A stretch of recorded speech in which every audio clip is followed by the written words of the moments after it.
would he have ever done that if it wasn't crucial at some point to do it? Like, if there isn't that just, like, immediate consequence that's negative for not getting your act together. Like, I think that's probably a big reason why most of us don't, is that there's just no, like, immediate threat. Like, the repercussions are when I'm 70, you know? Yeah. They're not tomorrow. Yeah, that's definitely a huge part of it, I think. I have no doubt. Because that's definitely what I think. Eventually, I'll have to deal with this. That's always what I think. It's like, oh... Yeah, you're like putting like money into a savings account for your own demise, and it's just growing every day. Like, I'd like to buy 2 demises, please. Yeah, 2 for 1 deal and your own destruction. Yeah, well, that's rough, man. Yeah. But I know I've been learning more and more lately, just how no matter what state I'm in, at least in relation to exercise, whether I make it to a yoga class or I go for a run or I lift some weights or something, 100% of the time I feel better after I did it than I did before I did it. Even if I woke up and I only got like a 4-hour sleep or something and I'm feeling exhausted and it's just like, oh fuck, like I gotta get up and I gotta go roof and I gotta do all this shit today. Mm-hmm. It's like, if I just can get up and do like, just even if I get out of bed and just flop on the floor and start doing push-ups and sit-ups or just anything, I immediately, it's like I could have set my timer for another hour or another like half hour or whatever it is, and I would have woken up just feeling maybe more tired depending on when in my sleep cycle I wake up. But when the actual answer is like, despite all my like natural instinct, just like stay in the warm, comfy bed, especially in the wintertime, it's so hard to get out of bed. It's just like, god damn, it's so nice in this bed.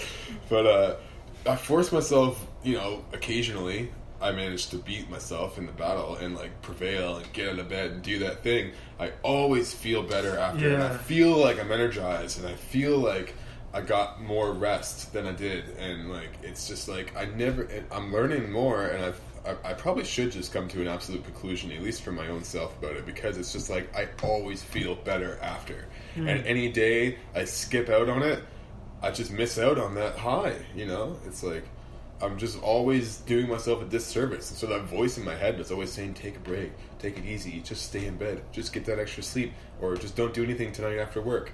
Whatever that thing is saying, whenever I succumb to it, it's just like I'm just like orchestrating my own end. Like it's just I always feel like that voice is like at least for me, it's like it's almost like I just want to curl up in a ball. The kind of thought, like why do anything? I just want to curl up in a ball. It's like this feeling of just wanting to push the world away. And in reality, I know it would feel a million times better just to go for a run, or go for a hike. Play basketball. Like, this is something that we were doing in the lab. We were playing basketball, and it was just amazing. But there's all these times where even if I think about it, I know I would feel 100% better if I went for a run right now. There's still this strong urge to just like, no, I don't want to do anything. Like it's so I think that's the kind of thing that most people, like, if they really, really want to, like, necessity certainly helps, but if most people really want to, and I think in the right mindset, they could realize that it's actually not hard to just tell that voice to fuck off. But in my case, like, it's all dependent on I think mood. Like, if I'm in a real dark place, it's almost like, well, what's the point of trying to feel good if the world's going to end eventually? So that's the other thing. I feel like there's a lot of people who maybe that's not the way that they experience it, but I think there's a lot of people who maybe just get a feeling of what's the point? Why do it's for me, like, there's been a few times. The only time I did finally tell that voice to fuck off and just do it is because, Michael, you deserve this. You owe it to yourself to do this. Like, you deserve to actually treat yourself and treat your body well. That voice doesn't win enough, though. That. And I think a lot of people just don't realize that it's actually, you deserve to eat healthy. You deserve to actually treat yourself with respect and treat your body like it's something that deserves. You deserve to be healthy. I think for me, sometimes I feel like I just don't deserve it. Like, what's the point? Why bother working hard? Like, it doesn't matter anyway. It's almost a fatalistic sort of mindset. Where it's just like, it's not going to make a difference, even though like, logically, yeah, it will. Well, yeah, it's just that... I could be projecting. It's so... well, I mean, there's this, like, whoever the guy is, I can't remember his name. Maybe you could look it up. That young fella there, he runs the H3 podcast. He's had Jordan Peterson on, and he actually was a huge advocate for the humongous guy. Do you remember that? The lady who was interviewing Humongous. He came out of that courtroom, and this girl, this like postmodern social justice warrior, feminist brown girl, just ambushed this guy as he's walking out of this courtroom, and she just was going on about down with the establishment, down with the patriarchy, blah blah blah, and she approaches this guy and she asks him his name, and he just says Humongous, and she's like, "Is his name Hugh?" I'm not sure if it's a joke or if he actually is humongous, but anyways, but this girl, I mean, think about it. It says girl just walks up into your face with a cell phone camera on your face, saying, "What's your views? What's your name? Blah blah blah." And he's probably not going to take that seriously. Turns out this guy like runs this convenience store somewhere in New York City or some big city in the States. He's just some fucking blue collar, like, trying his best, like he's at the same level of society we all are on in some degree, and he got attacked by this girl. She eventually starts going on like, "Are you sexually harassing me?" And she starts screaming that this guy sexually assaulted her by saying his name was Humongous and stuff, and that was some kind of sexual slur. Oh, I know of this guy. I've seen his videos. Yeah, Ethan Klein from H3H3, he really backed up Humongous, and he did a good video about. So why was this guy? Why did this happen? I don't understand. Like, well, it's like, I don't know if you've seen much of it because you're in the sciences in university, but there's been like Jordan Peterson's whole rap is just like this brutal postmodern invasion that's been going on kind of since the '60s in the universities of this ideology of. Well, a part of it is that they only believe in power structures, and that's how every system is organized. It's just through power structures, which is a reductionistic, oversimplistic assessment of anything, I think. But and then also like just all these ideas that like they believe in things like that the distinctions between masculine and feminine are nothing but social and linguistic constructs that we invented. And yeah, I'm familiar with that stuff. We talked about it a little bit.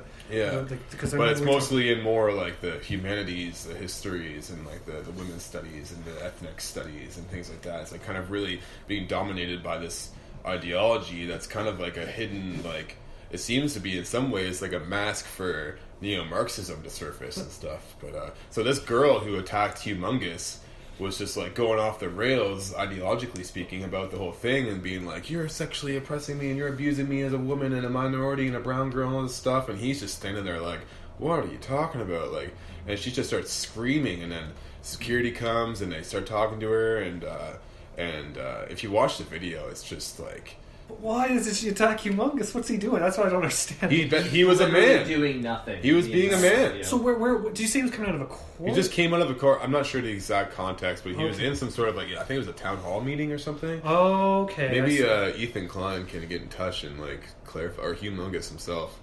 I mean, I don't know.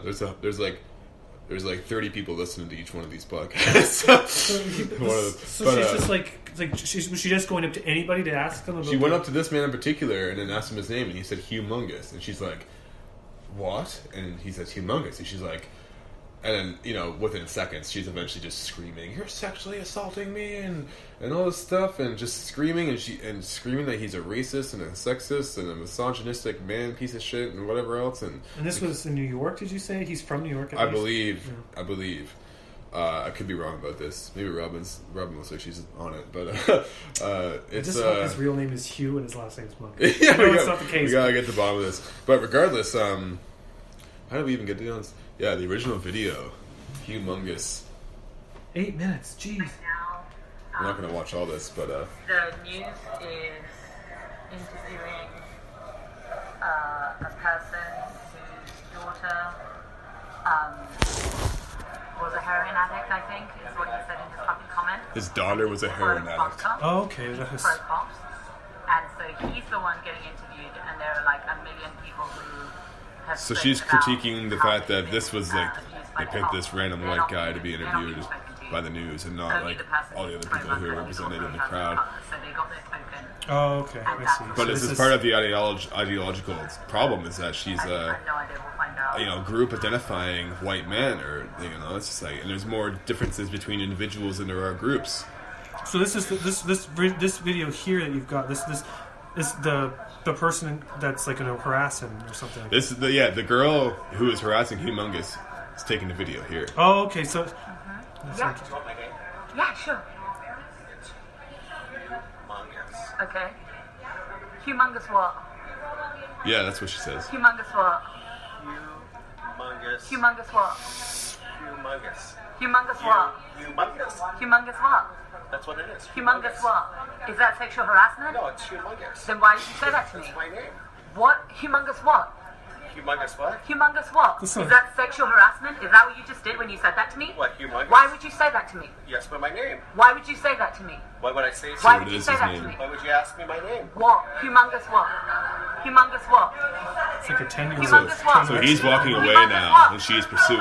This person just spoke to me in a sexually harassing Oh, way. I did not. Yeah, he did.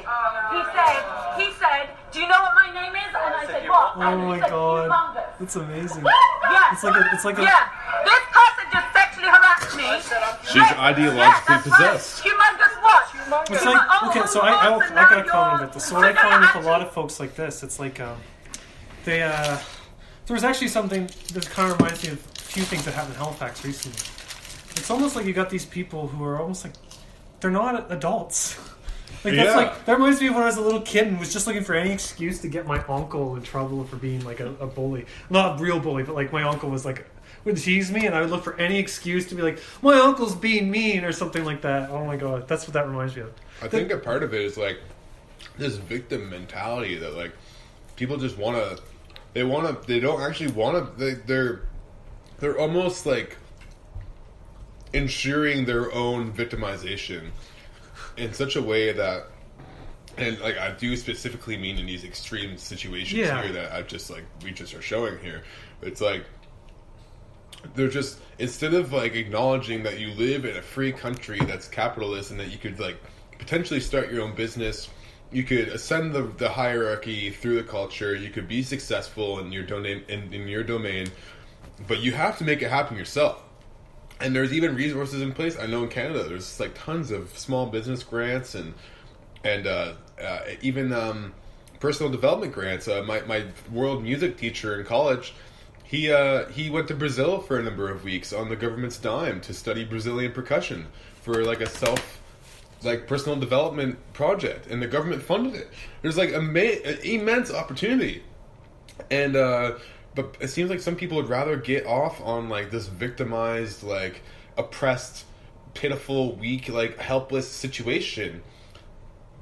And it's like, you know, just even the idea that gay people are oppressed. And I mean, when I think about oppression, I think about like people getting sent to concentration camps, military law, like dictatorship type shit. But it's like there was a gay pride parade in almost every single major city in the West. But just consider this: there's people who have memory of when they would hold a gay pride parade, that there was risk that they would be, you know, there's a memory of when there was oppression, whether it was by harassment by police, by their neighbors.